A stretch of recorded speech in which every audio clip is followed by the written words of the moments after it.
Welcome to the podcast. I'm Susan Lopez, tactical dietitian, and today is a special day because I have some amazing professionals with me that I'm going to introduce you to. And hopefully you guys are excited because I'm hoping that this is going to be a pretty regular occurrence for us. So of course I have Diana Nguyen with us today. You guys already know her from the podcast we did a few months ago. And today we're going to introduce you to Miss Callie. So I'm not going to do your elevator speech for you, Callie. So why don't you go ahead and introduce yourself and then we'll reintroduce Diana.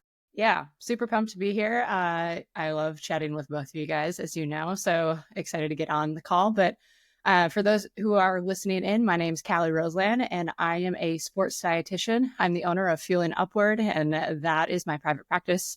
But I specialize in your hybrid and mountain athletes. I've had over 7 years of high-level performance nutrition experience. Kind of a fun fact about me is that I actually am an exercise physiologist before I became a dietitian. So I kind of blend the world of that exercise physiology and performance with the sports nutrition. So bringing in that space. Awesome. I love that. I think, and we all kind of have like a similar approach to nutrition where we also have some type of education or background in exercise science. And I think, honestly, I think that makes you, when you're looking at sports nutrition, I think that makes you really a well-rounded dietitian. So something I think we can appreciate. Okay, Diana, let's do yours and then we're going to talk about some fun stuff. Oh, man. So my name's Diana Nguyen. I'm the owner of Win Nutrition. You guys can find me on Instagram at Diana Sports RD or 911 Dietitian. I post a little bit more on Diana Sports RD right now, but more to come. And I focus a lot on high-level athletes, tactical athletes, first responders, shift workers, all those things. And I have about just over 15 years experience in the world of sports nutrition. So my main specialties kind of include shift work, hormone and lab analysis, looking at gut health and performance, and then of course your general sports nutrition stuff. And you guys know me. I love carbs, cuss words, and caffeine and everything in between.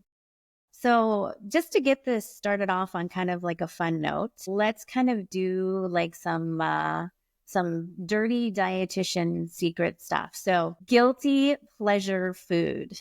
Let's talk about guilty pleasure food. Like if you as a dietitian were to eat this food in public, like somebody might do a double take. You guys got any of those guilty pleasure foods? I'm jumping right out of the gate, like pizza, cheeseburgers, and pizza, man. My husband and I had our first date with a whole pizza. Like that's our thing.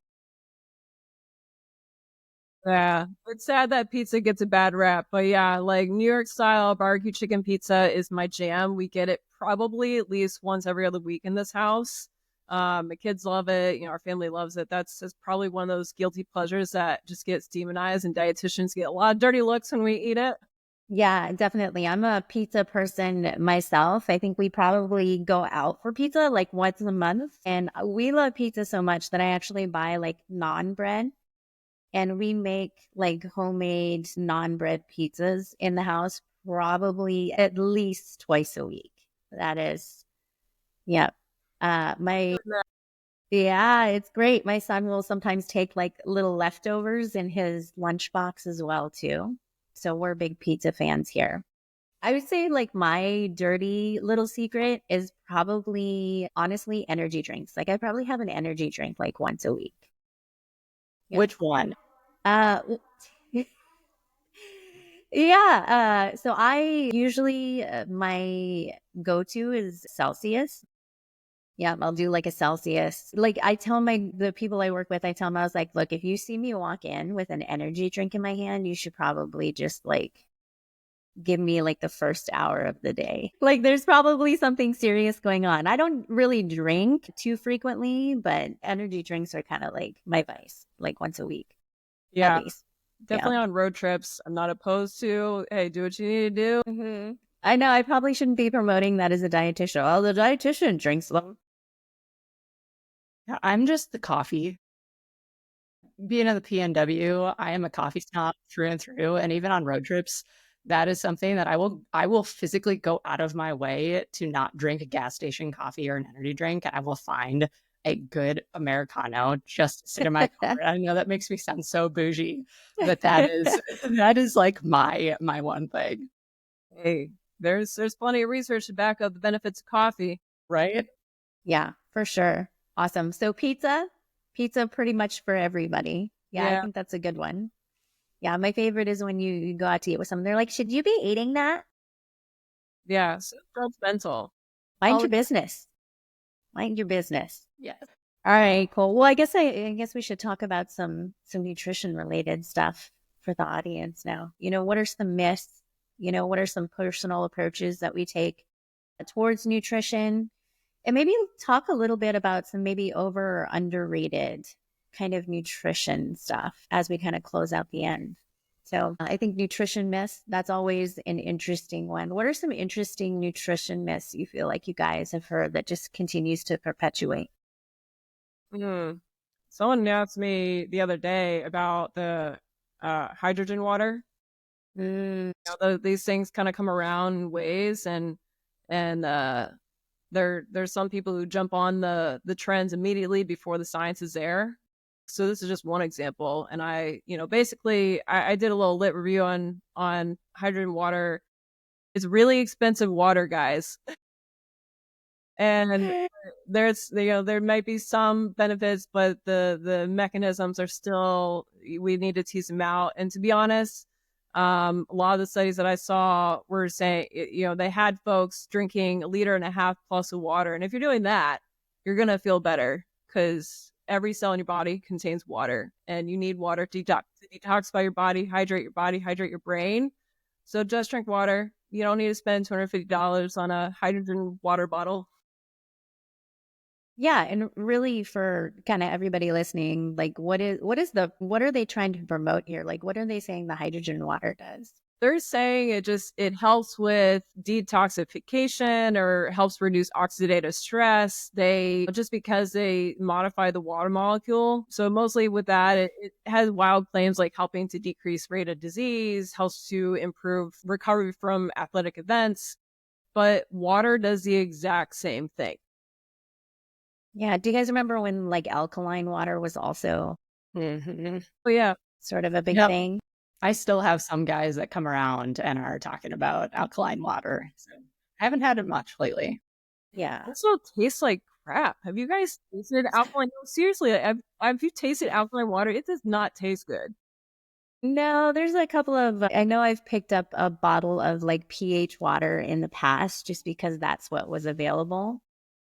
And that particular brand, I didn't notice much of the taste difference, but I've never had like true alkaline water. Yeah, the biggest thing I tell people, if you want to keep your body in a good pH balance, number one, your body does a pretty good job of doing it by itself, but also hydrate well enough, and then make sure you're eating your fruits and vegetables. If you're eating a high meat diet, maybe that'll affect the acidity in your body, but having a balanced diet is the best way to maintain athletic or your pH balance in your body. Yeah, absolutely. Callie, what have you heard? So many of them. I mean, know. I feel like we could go down the rabbit hole of being the controversial things that are going on there. I guess one that comes up to mind still to this day, and this is within athletes as well as even some of the medical professionals that we probably encounter, but taking creatine is going to harm your kidneys or make you go bald. I think the research has very much been debunked on all fronts when it comes to that. And I think from a professional standpoint, the one thing that I end up telling my athletes is that if you are not taking a third-party certified creatine, that is when we're probably going to see the most side effects of something harmful going on. But when we are taking your creatine monohydrate that is third-party certified in a recommended dose, you are not going to see those negative impacts of kidney function, making you go bald, bringing on that acne. Those are kind of the bigger mess I see with the creatine folks. It's also important to interpret your labs appropriately. So if you get labs, right, a lot of people and physicians or, practitioners who may be just not asking for the context of the labs, your creatinine might be slightly elevated. That's completely expected. I expect it to be slightly elevated if you're taking creatine monohydrate. I don't worry about that.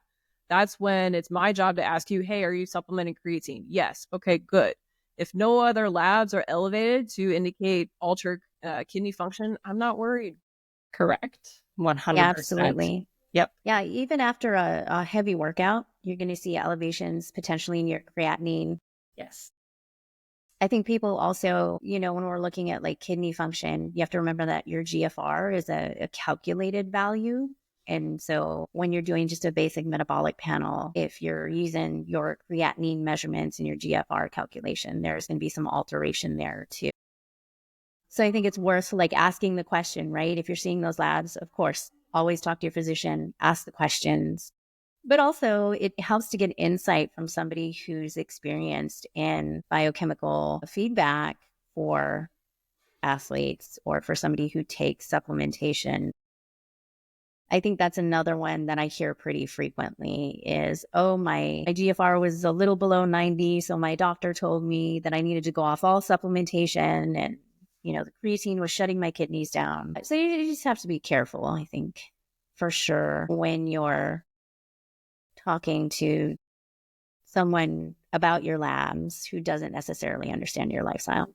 Yeah, I think it definitely goes back into a phrase that I use with my athletes all the time of your lab value, one, is a snapshot, time and place. But your lab value is only as good as the interpretation of whoever is actually reading those labs, because it needs to be tied into your full assessment. Yes, we can get a picture of what's going on. If we just have labs in front of us, we can all look at that and have our view of our professional lens, but looking at the assessment and the whole picture together and having the additional experience of lab interpretation for an athlete and for that specific type of athlete is going to be really important for addressing all those potential questions.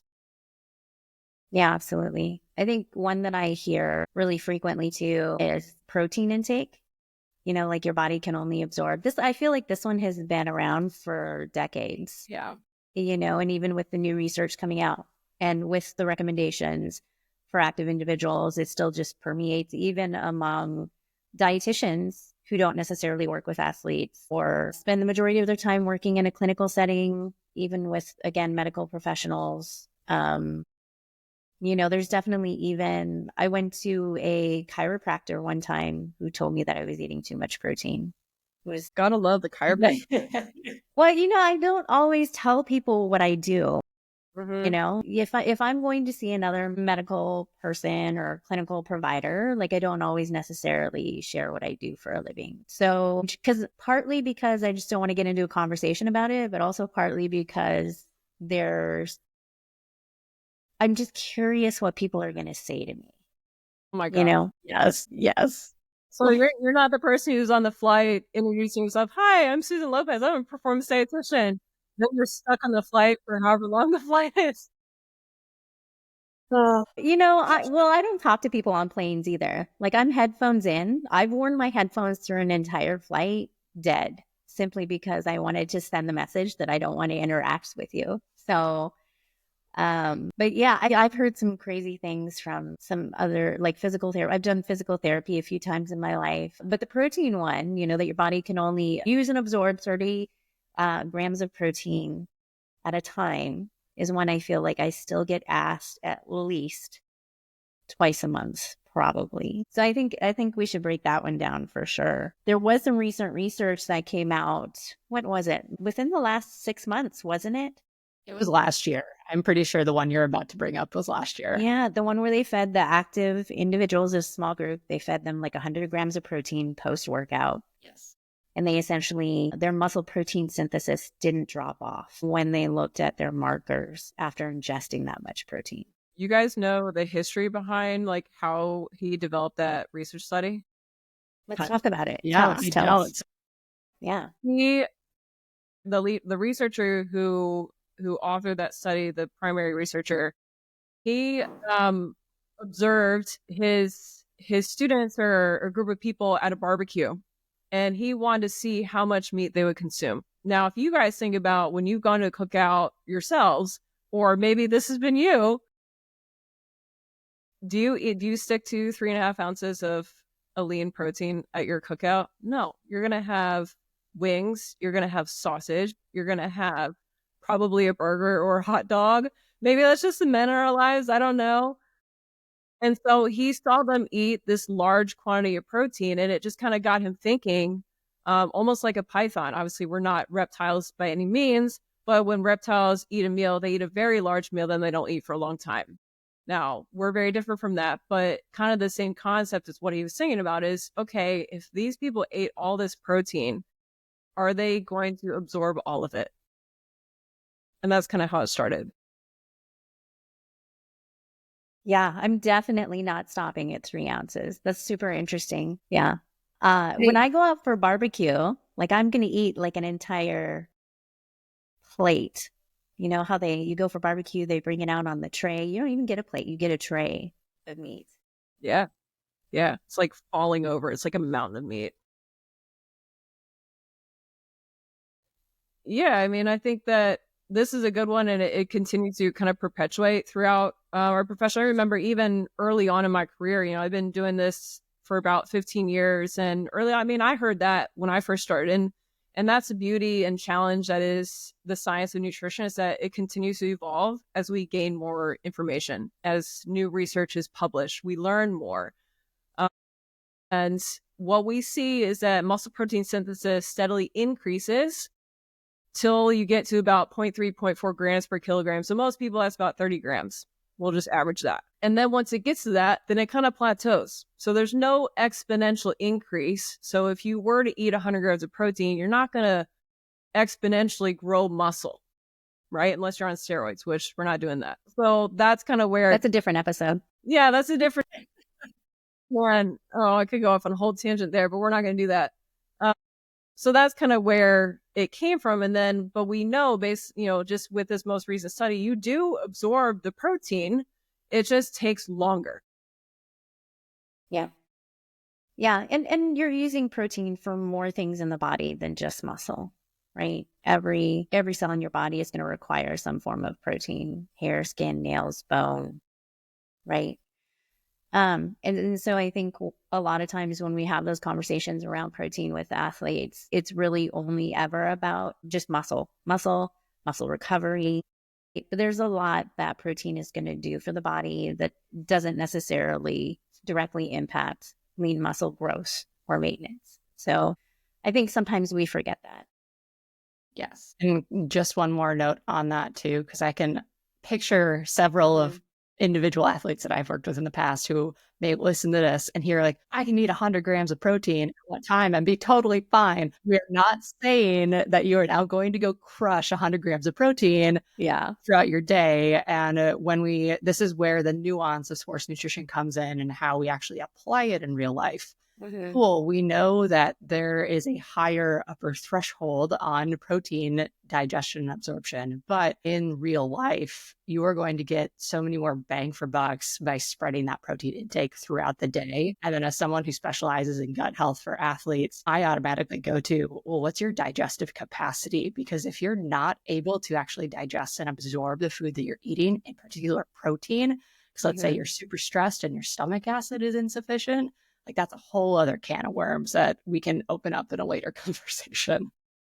And then also like, it's a lot of food, and we don't advise eating that large quantity of a meal at any meal, more often than, a rare barbecue here and there. But that's just a lot of protein. So you will get better digestion, generally speaking, and just more optimal protein doses if you do still dose your protein throughout the day. Is still what I recommend. A lot of people still kind of get into the habit. This is what I work with a lot too, is, skipping breakfast or doing the traditional American breakfast, which is, your simple high carbs with your coffee or caffeine source. And then you kind of have a plan for lunch, but usually that plan kind of goes out the window because meetings happen, stuff happens, and you weren't able to eat the lunch that you wanted. Maybe you didn't prep it. And then you get home, you have the biggest meal of the day. Right? Does that sound familiar? I mean, you guys had athletes do that. Yeah, for sure. I know a lot of the guys that I work with, and Callie, this probably resonates with you too, is lunch is always an issue. Yes. There seems to be a little bit more frequency with breakfast, but lunch is always hit or miss. Oftentimes it's a miss because they're going to be wanting to do things, get things done. They're training, they have tasks that they need to complete. They would rather miss lunch than have to stop what they're doing or go stand in line or whatever the case may be. And if you omit a meal, you're automatically putting yourself at a potential deficit.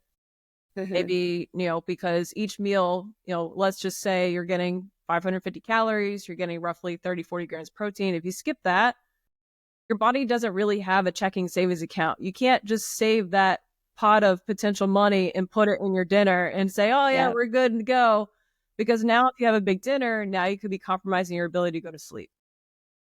Yep, absolutely. That's another thing I tell my guys is, hey, you have to remember that your body uses calories and nutrients in real time. You don't have a bucket like that. I love the checking and savings analogy. That's great. I always say bucket. I'm like, hey, you don't have a bucket that your body's carrying around where it just is going to pull calories as you need them. Like it's going to use it in real time. And that's really, I think, probably oversimplified, but it helps kind of like paint that picture when we use those analogies, like the checking and savings, the bucket, that type of thing. Yeah. And even along the lines of the creatine myth, creatine isn't just used, for getting jacked, right? No. We're seeing a lot of good research with creatine on performance, on brain health, on sleep. Some stuff just recently came out. So I think it's important to understand those things too. One of the studies on creatine showed that upwards of 30-gram doses, you could split that into 3 10-gram doses after or during a night of sleep or during a time of sleep deprivation will help kind of bring you back to baseline.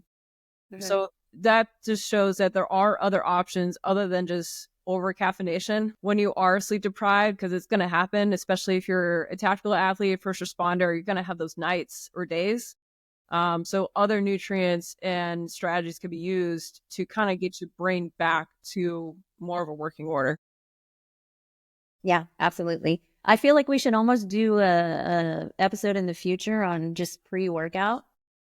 Oh, that's probably like a whole, that could be like a whole other rabbit hole for us. I think that, I get that question at least once a week. Which pre-workout can I take? I will also have, sometimes I'll have pre-workout containers like sitting outside my desk or like sitting outside my office. I'll be like, check this, please. Yeah, I usually have my guys send me pictures and I'm like, okay, what are you taking? Why are we taking it? Right.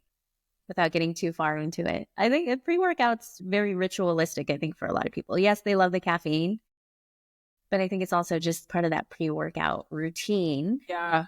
I think it's at least half of, like 50% just the routine. Yeah. Wake up, have my thing, I'm ready to go.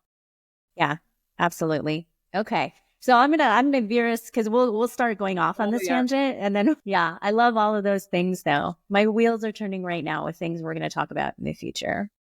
So let's kind of talk about like personal approach to nutrition, because this is one I feel like I'm sure you guys get asked this a lot too.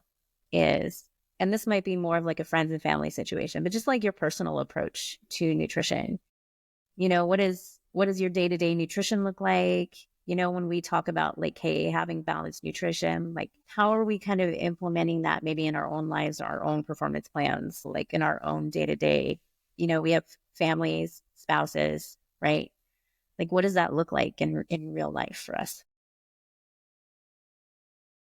You want to start, Callie?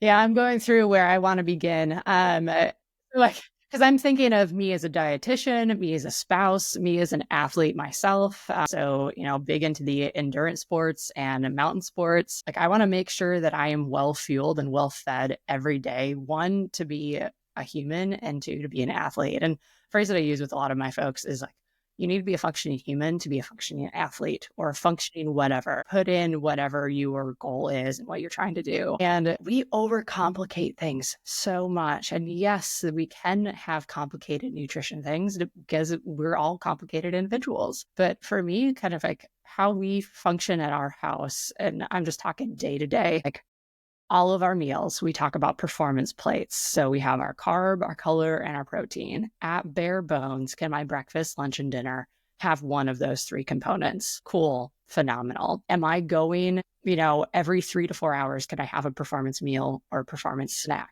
Because if I go for too long, then I am prone to have a decline in my, cognitive ability. I'm not getting the calories that I need to support my day. And I need to be able to function as a human. And I don't want to have that mid-afternoon crash where I rely on caffeine or an energy drink and then have to go home and eat this massive meal.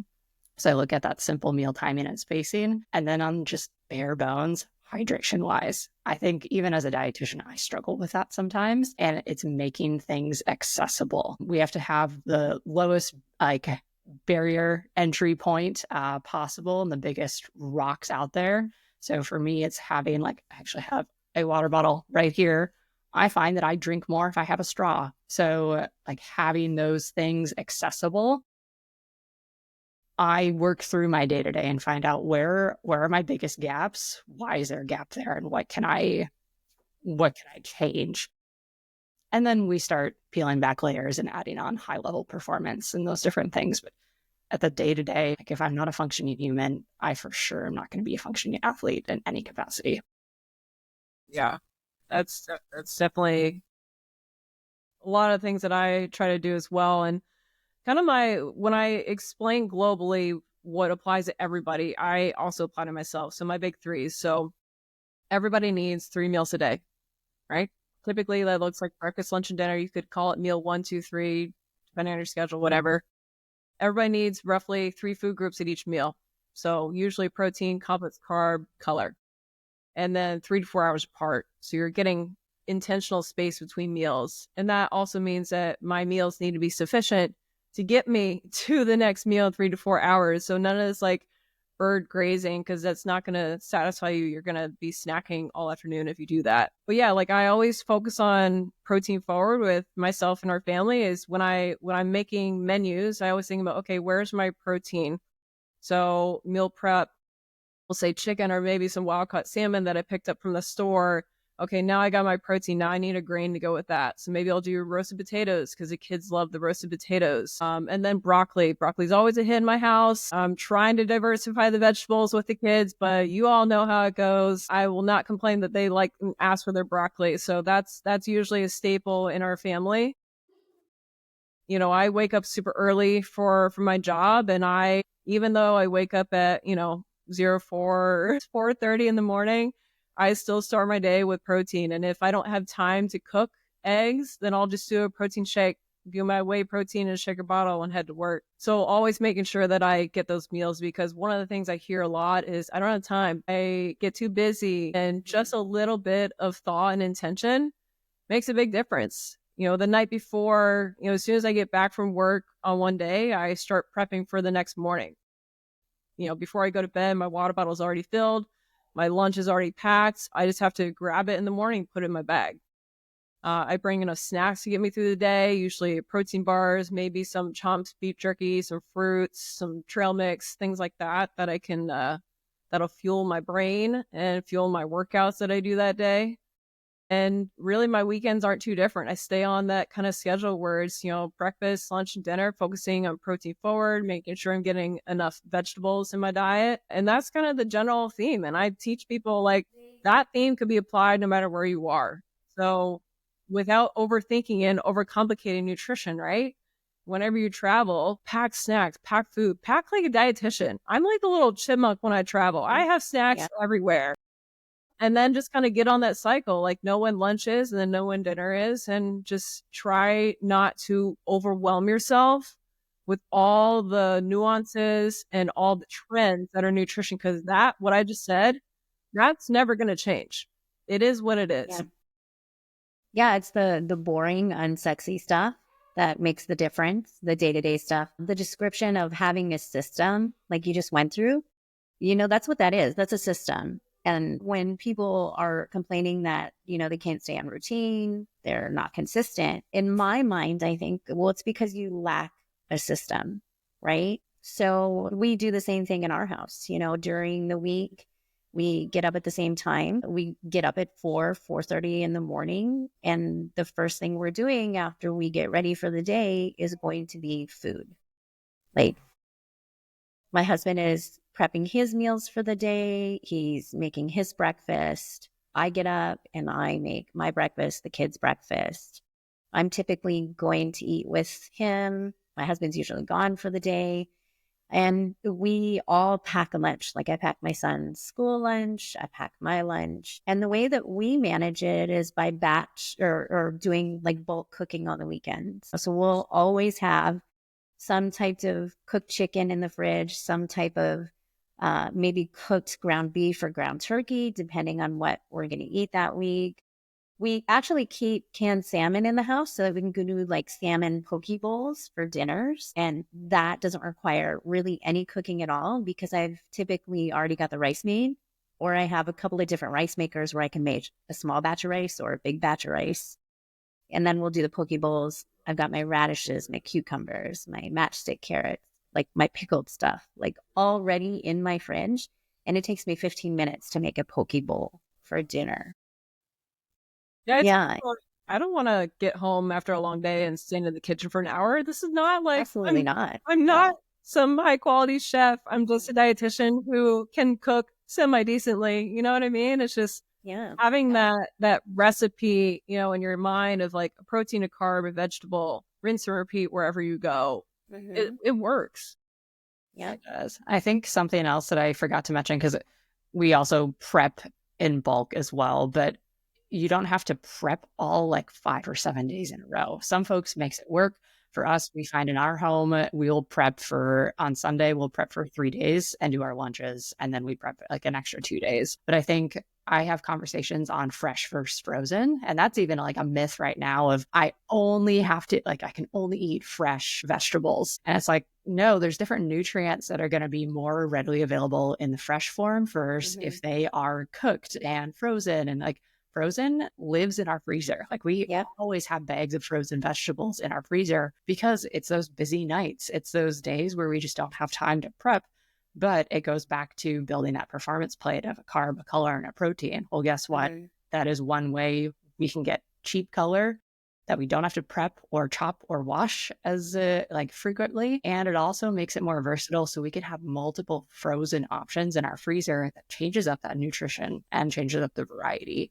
I think it's simplifying those systems. That is a way that we have found works for us.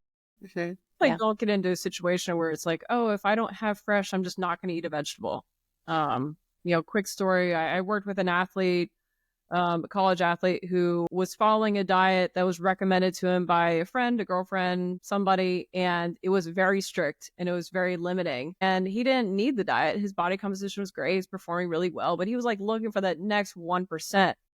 And I remember traveling and, these post-game meals, you can only have so much diversity when you're feeding 150 people and you have one person who has a very, very strict diet, who doesn't really need it, that kind of thing. And I remember there were several occasions where he just wouldn't eat because it wasn't like the thing that was in his rigid diet, right? If you try to fit your busy life into a rigid diet, you're doomed to fail. But if you fit a diet into your life, it'll work. And as a result, his performance declined as the season went on, and he lost muscle, he lost fat, he looked really lean, but it actually worked against him. So his choice of not eating something because it wasn't on his diet, even though it would have really benefited his body, ended up getting him further away from his goal than when he started. Yeah, and I think that's where a lot of people run into trouble, especially when we're talking about athletes who don't always have the luxury of being able to eat, a perfect meal, prepped meal all the time because we're going out on calls or we have training or, or even if you don't even work in the tactical space, if you just like live your life and you have other obligations, there's going to be times where a perfect meal prep, meal plan is just not going to happen. And so when you don't have the ability to be flexible and adapt and have that backup plan of what am I going to do if my day doesn't go the way that I plan it out? How am I going to get my protein, my carbs in, my fiber in if I can't get to my meal prepped meal? And I've talked to a lot of guys who are like, I don't meal prep or meal plan because it just never works out. Or they have one day where it didn't work out and then they just spiral. because they don't have that safety net. What can I do instead? Why don't you have snacks? Why don't you have a cooler full of other things that if you need to, you can shove them in your pocket and go about your day and still get some type of fuel in. So that at the end of the day, you're not so starving, and you drive by whatever fast food restaurant is closest to your house, right? And then you just go completely off the rails. I feel like that's a pretty common occurrence too, that could just be avoided if you have some type of system in place and then a backup system for when things are not ideal. I call my backup system my oh shit moments. Like that's what I tell everyone that I work with. I'm like, okay, so what's your oh shit moment plan? And they're like, what are you talking about? And it's just like you were saying, Susan, it's hey, if I even tell folks, if you're not going to get a meal, one, why, like, what's that system there? But what's your backup? I would much rather you have something than nothing at all. So it's also giving you the tools and the knowledge to figure out, well, then what are snacks that I can have on hand, or what can I quick pick up at a gas station that is still going to fuel me in those oh shit moments? Because otherwise it is just going to be this downward spiral. But I know we all have had that. I have that as a sports scientist. Yeah. Like, we're humans, but I'm just like, this is an oh shit moment. Like, what am I going to do with this? Yeah, and they absolutely. And I think, it's almost like sometimes you also have to have like a backup for your backup. Yes. Like, what does that look like? Like, okay, I can get to my meal prep. Oh, I ran out of snacks. There's no food at the house. And so maybe the only thing on the way home is a fast food restaurant. Okay, well, what is maybe one thing or two things at that place, that you could potentially utilize that are not going to make you feel like you're just completely off the rails, right? I think most fast food restaurants even nowadays have at least one healthier option because they recognize that people need that, So if you go to, let's say, okay, like Burger King is a really common one on military installations, just depending on what region you're in. They have chicken wraps. They have chicken wraps and salads. Is it as appealing to you in the moment when you're starving as like a double bacon Whopper with fries? Probably not. Right. But that option is available. And also having that conversation with yourself about, okay, if I choose one thing over the other, how's it going to make me feel? Is this really meeting my intent? I think to Callie's point about restriction, if that's happening once a month versus 5 days a week, that's a big difference also.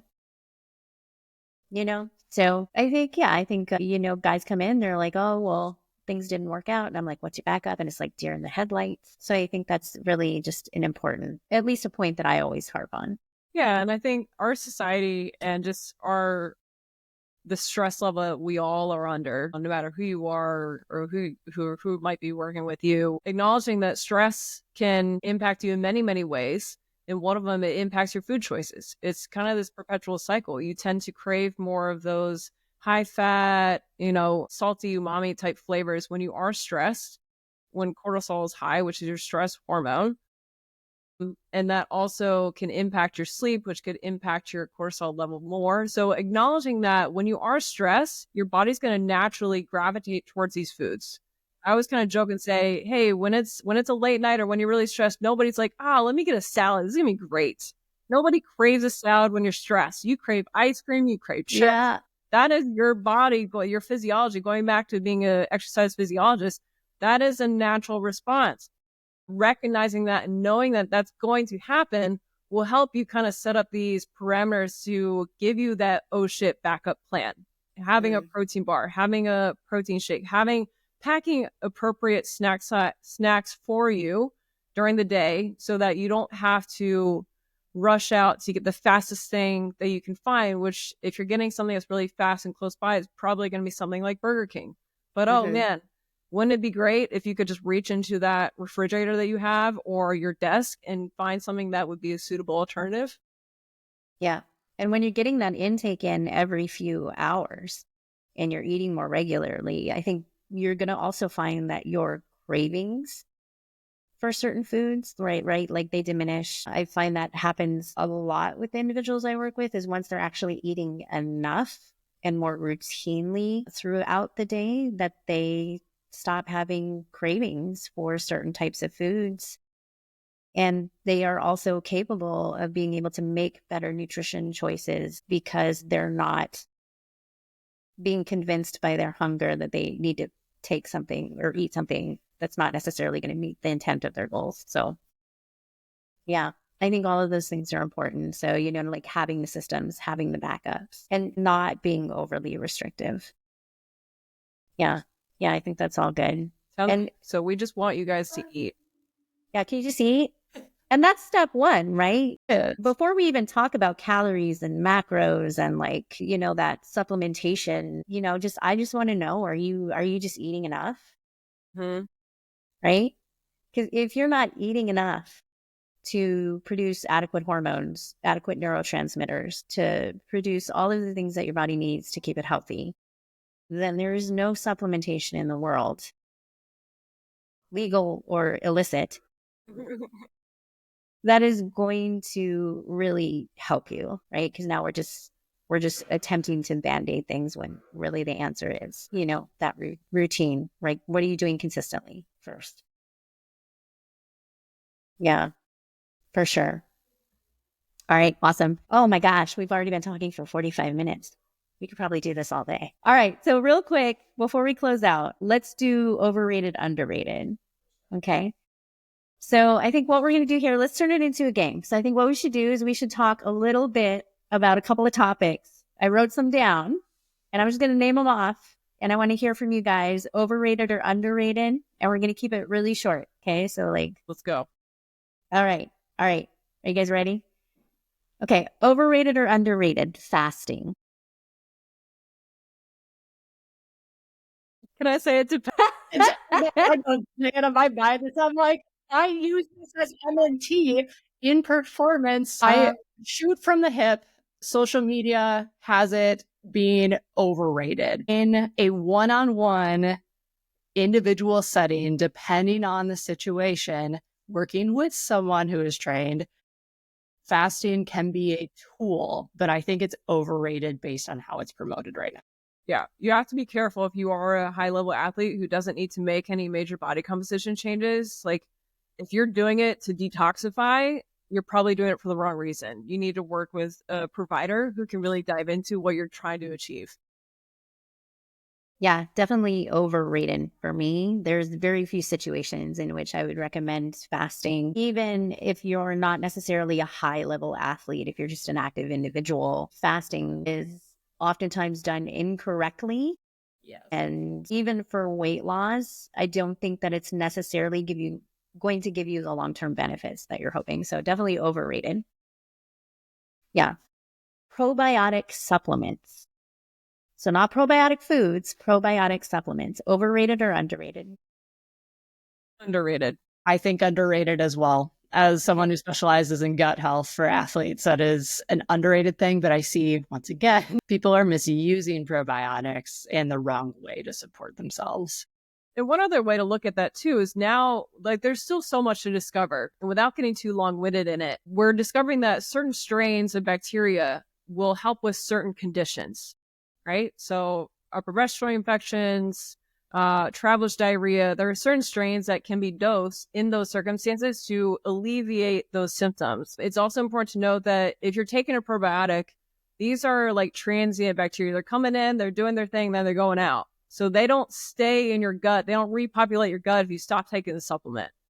So in certain circumstances, it could help with everything from increasing iron absorption if you're iron deficient to improving gut health. There are many other things, the gut-brain axis. So I think that the more we're learning, the more we can get really specific with a strain. But overall, 10,000-foot view, many people could benefit from just a blanket, high dose, balanced, multi-strain probiotic, especially if you're a high-level performer who's trying to optimize immune health. Yeah, I feel so. My answer is going to be I feel like oral probiotics are a little overrated, but I feel probiotics themselves are definitely underrated. And I only say that because I'm coming from the mindset of I want you to eat your probiotics.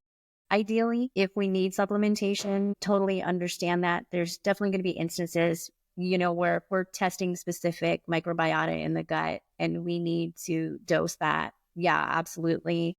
But I think for day to day, I don't have a problem with people taking oral probiotics by all means. I think it's a positive thing.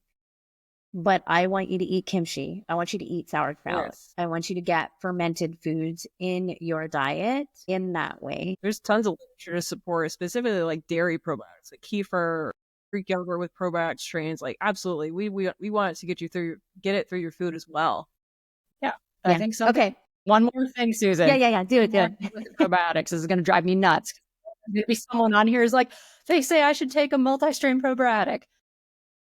To Diana's point that they're transient, we need to be able to feed those bacteria. So it is essentially like calling in additional bodies, like calling in a National Guard into a place, but then you don't feed them. So if you're bringing in these probiotics into your entire GI tract, but you're not consuming fiber in your day-to-day, they're not going to be able to do their job as efficiently for most, like blanket state. So I always have folks focus on, are you getting your fiber if you're also taking your probiotic? And maybe that's actually the place we need to start in that overrated, underrated probiotic. I'm done because I know we're a lot. You got to get the pro and the prebiotic in there. Yes. Absolutely. Yeah. Awesome. This was a lot of fun today. We are definitely going to do this again. So we can go over some more of these. Heck yeah. I like this overrated, underrated thing. We could go on for hours just with that. Yeah, we're definitely going to keep doing that. So we'll have to come up with some more. We could just do a rapid fire overrated session. We're going to get some of those signs like they do. Gosh, where it's like green, some kind of like tactical, like ping pong paddle. Like, yeah. Yes, absolutely. All right. That's on the agenda for next time for sure. So that was awesome. I love that. We'll definitely do it again. We will have you guys back. We'll have to start spinning the wheels on some different topics that we want to talk about. Real quick, let's just remind everybody where they can find us. Of course, you can find me at tactical.dietitian or tacticaldietitian.com. Callie, yeah, you can everybody your info. Yeah, you can find me at feelingupward.rd on Instagram. You can also just find me at feelingupward.com for my website. Pretty simple. Yeah.